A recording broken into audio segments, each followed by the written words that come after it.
Teflon Mark no match for Europe's hottest potato. Mark Rutte, Dutch Prime Minister since 2010, announced he will be dissolving Parliament and stepping down from politics after a dispute within his ruling coalition on the flow of migrants into the Netherlands. This has been a tough topic in the Netherlands following reports of, quote, inhumane conditions in one of the migrant camps last year. But Rutte's plans to restrict families of migrants reuniting to halt the flow of illegal migrants into the country caused his cabinet to collapse. Asylum applications rose by almost a third last year, reaching 47,000, with this number expected to almost double to 90,000 for this year. And the Netherlands are not alone in this, with the number of illegal migrants entering Europe rising steadily over the last 5 years. And with the public disillusioned with the government's response to this, a far-right wave has spread throughout Europe, with many parties either propping up the government or taking charge themselves. But does anyone have the answer? Should Europe show more compassion to migrants coming from war-torn nations, or should it tighten its borders? Would loosening restrictions on illegal migrants actually benefit respective countries, or do the negatives outweigh the positives? How should Europe deal with illegal migration? So let's get to it. Lady, gentlemen, how should Europe deal with illegal migration? As always, we begin with our quick fire round, 30 seconds each to let your initial stance on the matter, and we'll pick up the conversation from there. So Sigal, Avivi, please take the lead. Your 30 seconds are on. Thank you. First of all, I oppose calling it illegal migrants. We're talking about refugees. We're talking about asylum seekers seeking, as the article said, from war-torn areas, countries. These are people fleeing for their lives. So, when somebody is fleeing for his life, he's a refugee, he can't be illegal. No human being is illegal. I believe that Europe has responsibility, Europe and Israel, for that matter as well, have responsibility for the for creating a situation where there are so many refugees. Because Israel, for example, is dealing with countries that are having militias killing people, and they're selling weapons to them. I think so. We as Western Hemisphere have a lot of responsibility for creating. Sigal, we'll put a stop right here just to conclude our first quick fire round, and we'll continue, of course, diving further into that in a second. Mr. Messiha, your thoughts? Yeah, what I just heard right now regarding the obligations of the European Union toward migrants is actually the seeds of future civil wars within Europe. We have no obligation at all.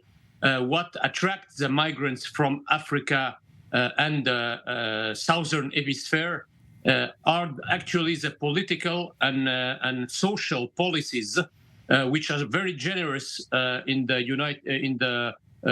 European Union. If we cut this, we'll not have migrants anymore, and there will be no any killing in the Mediterranean Sea.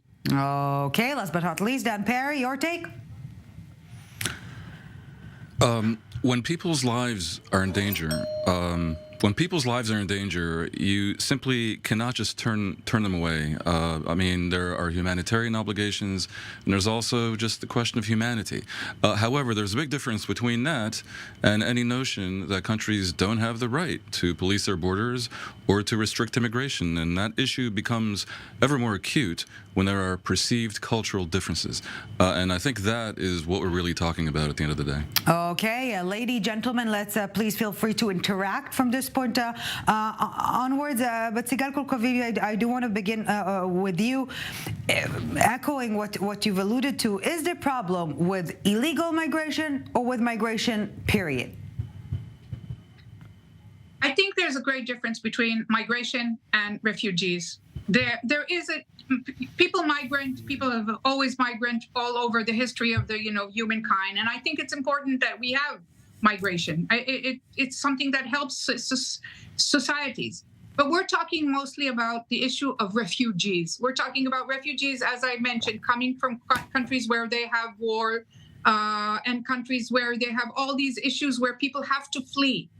And since it is a humanitarian issue, I think we have to treat it as such. We cannot decide that people cannot come once they're fleeing from countries because talking about the fact that it's there's a factor that's pulling them, an economical factor. I guess that's what was hinted. These people are not always coming because they're to better their lives. These people are coming or fleeing in order to live.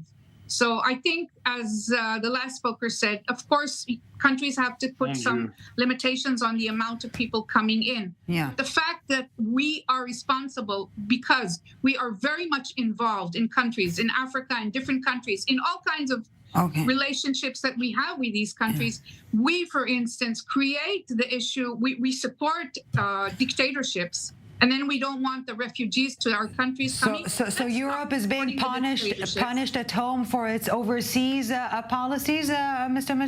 Messiha? Of course not.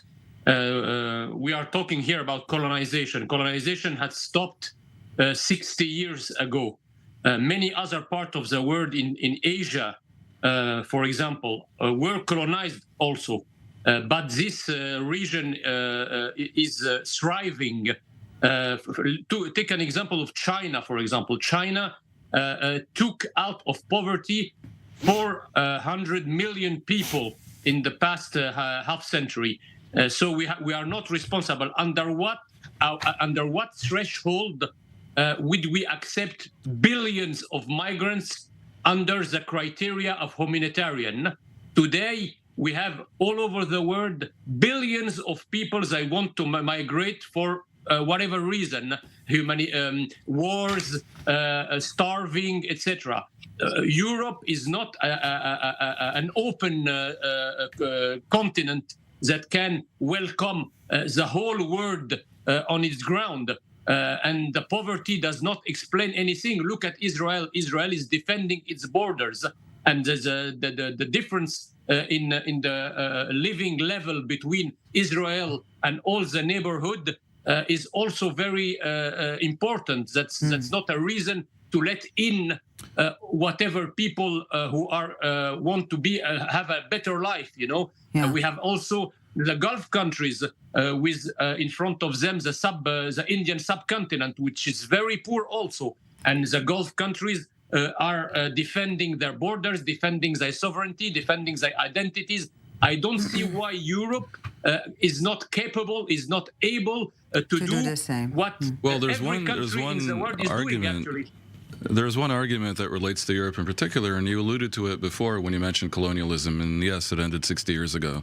But, I mean, reparations sometimes are paid much more than 60 years into the future, maybe 160 years. I mean, Europe built itself a very nice house.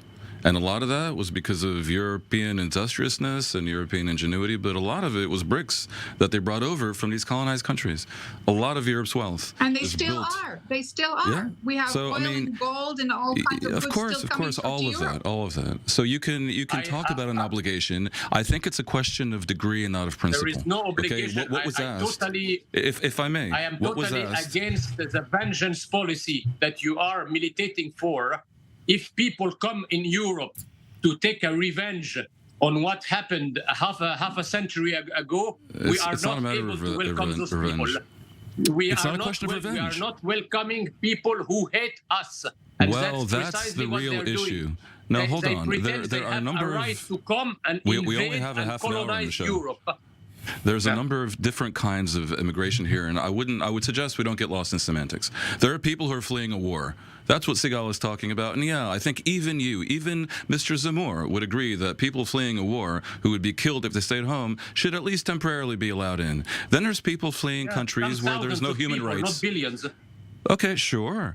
But then there's a wider group of people fleeing countries where they don't have the same rights as you have in Europe, and they want a better life. And in fact, they do so without a cultural, conflict with you, because they're liberal people who want to live in liberalness. Okay, maybe a minority in the places where they come from. And then there's the bigger group of people fleeing economic insecurity, and that is the billions that you're talking about. And at that point, at that point, we have the discussion that, if we were being honest, would be the real discussion on the table. Because there are two reasons why countries don't want to accept immigration. One is practical, and that attaches to what happened in Holland. We can't absorb so many at once. Look at the conditions in the camps. Okay? But the other is something else altogether. A desire to preserve their country the way it is, because Holland likes to be Dutch. And it's very easy to say, well, that's racism. Well, okay, but I could argue on the other hand that many countries have benefited from diversity, but also, Ellie, the second thing to preserve its own cultural legacy and tradition. That's the second thing is if they want to do that. And I think if we're being honest, then we have to say that in the imperfect world where we live, yes, most societies are going to be that way. Portugal, I don't think, wants to be overrun by the French. They want to be Portuguese, and it's not racism. It's just standard issue nationalism that seems to govern the way human beings like to organize themselves today. And then it becomes a question of degree. How many refugees, how many migrants even, should Sweden let in before it becomes so un-Swedish that its population itself rebels? Okay. It's complicated. Yeah. Mr. Messiha, yes, please. Yeah, we must not encourage the African countries and the Arab countries to exploit the notion of colonialism in order to take from this notion some benefit, a financial benefit.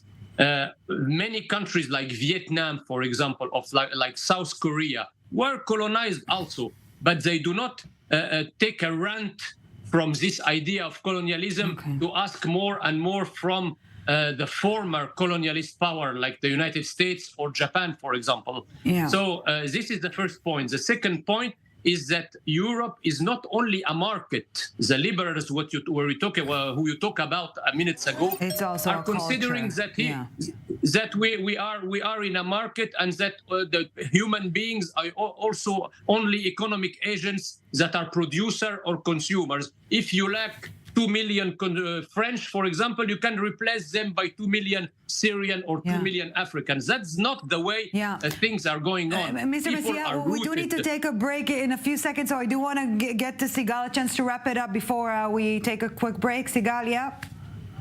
Thank you. Very quickly, I would like to say one thing. The asylum seekers do not have any hatred in their hearts to the countries they are coming for.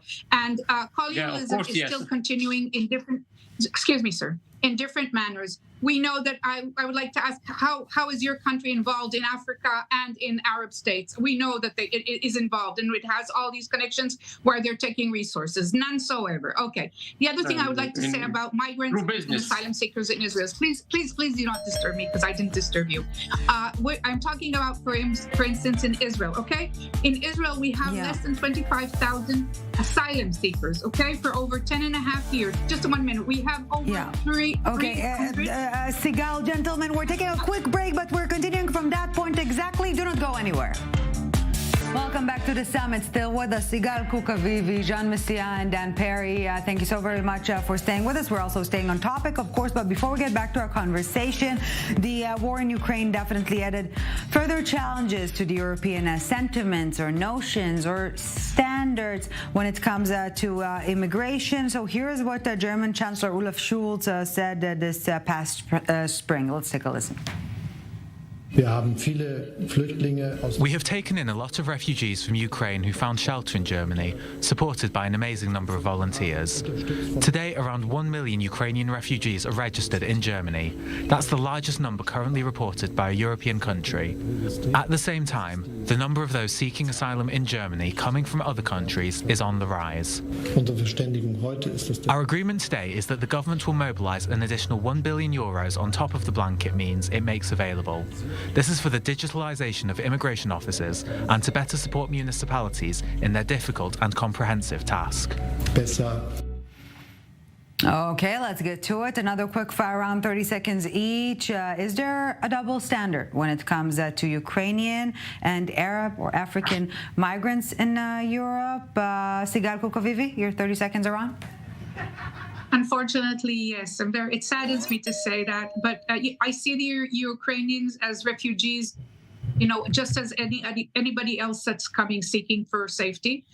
But unfortunately, what I do see, especially in Israel, but mostly in Europe, is that people coming from Ukraine, they receive more. They're being treated differently. The countries are opening their hands more freely to these migrants. We're having our asylum seekers. I read an article about the same day that a refugee from Sudan came into Europe, and a refugee a refugee from Ukraine, and they were treated completely different. The same day, different treatment. Yes, Jean Messiha, your take. Yeah, I want to ask the human rights activist how many migrants you have in your home, how many Sudanese you welcome in your home or in your backyard. This is my first question. The second question is that, of course, there might be difference between both, because we welcome more rapidly and easily what look like us. The more the people look like us, the more we welcome them. The refugees, the Ukrainian refugees, are true refugees. They are families and kids. The African and Maghrebi refugees are mostly men, which are not refugees. They are economic refugees, not fleeing wars or starvation. We will allow Dan Perry to have his spotlight, and we will open up the conversation. Yeah. I don't know if I like the look like us, but you know what? Act like us is somewhat more legitimate. Yeah, of course, there's a double standard. I mean, the Ukrainians are, being welcomed more, and you could call that racism, and to a certain extent, undoubtedly, to a degree, it is. But it's also true that it's not unreasonable for European countries to expect a strong degree of cultural affinity on the part of the Ukrainians coming in, and so I think. Not that Europeans are that liberal, all of them, but we're talking essentially about a desire to preserve liberalness. Sigal, please.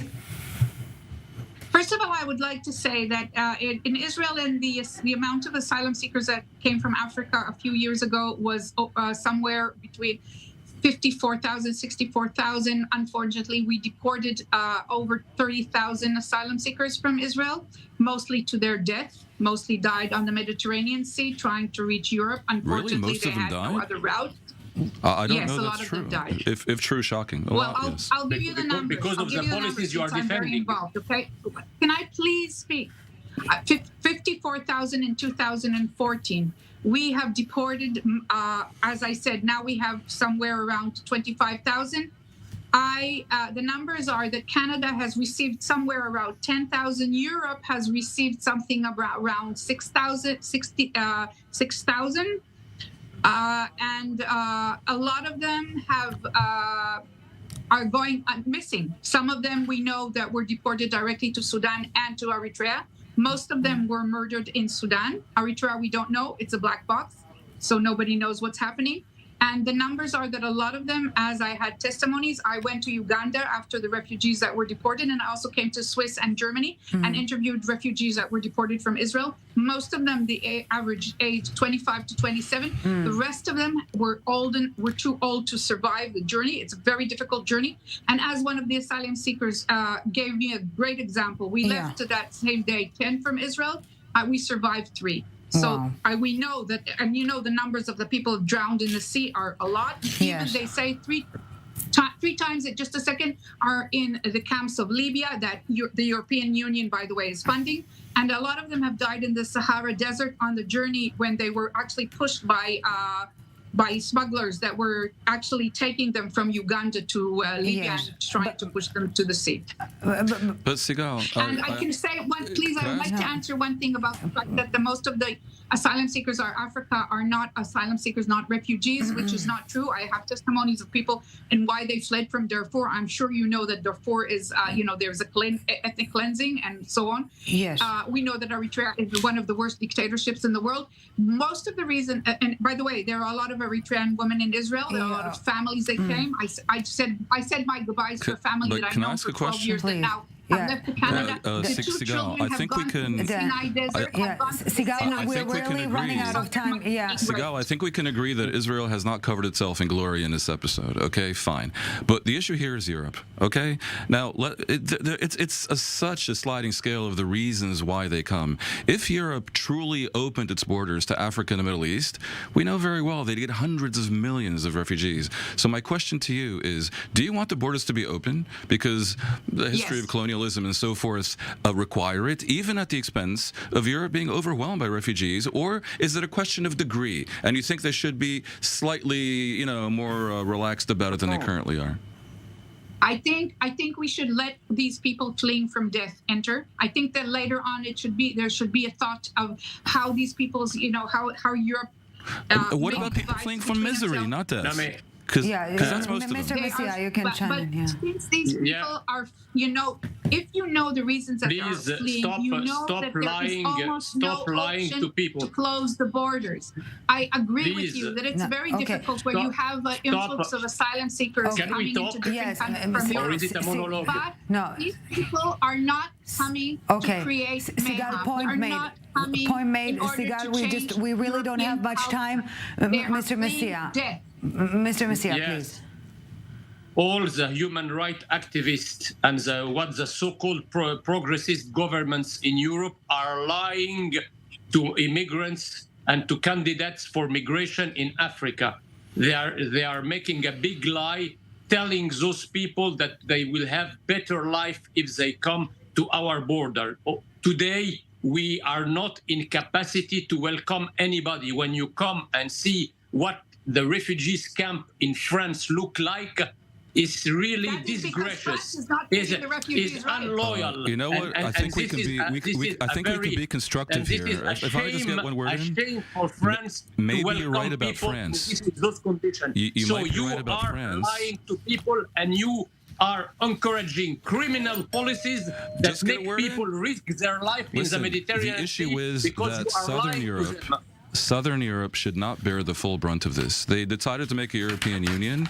The responsibility is collective. And whereas I may agree that Greece cannot absorb more, and maybe Italy can't, and maybe France can't, sure. France has over 50% minority population. Maybe they feel that's enough, and maybe that should be accepted. I don't know. But what is for sure, if you look at Europe with a 400+ million people, Europe can be a bit more generous. So my answer to the original question posed on his show is no, you shouldn't have We open must borders stop the necessarily, migration but you can be totally. more generous. It won't kill you. No, we have been very generous the past decades, and now do not have any additional means to welcome anybody. Stop. Zero migration is the solution because French people, already 15% of French people are living under the standards of poverty. So how come you can welcome I mean, poverty? Europe is rather wealthy. And You to have the the means for question something. whether Europe can have a one-size-fits-all policy on migration, I suspect the answer is no. Jean Messiha, Sigal Avivi, Dan Perry, thank you so very much for your time and insight. We appreciate it, and see you soon back on the show. Hey, I see you liked it. Want more? Just hit the subscribe button right here. Go on. I know you want to.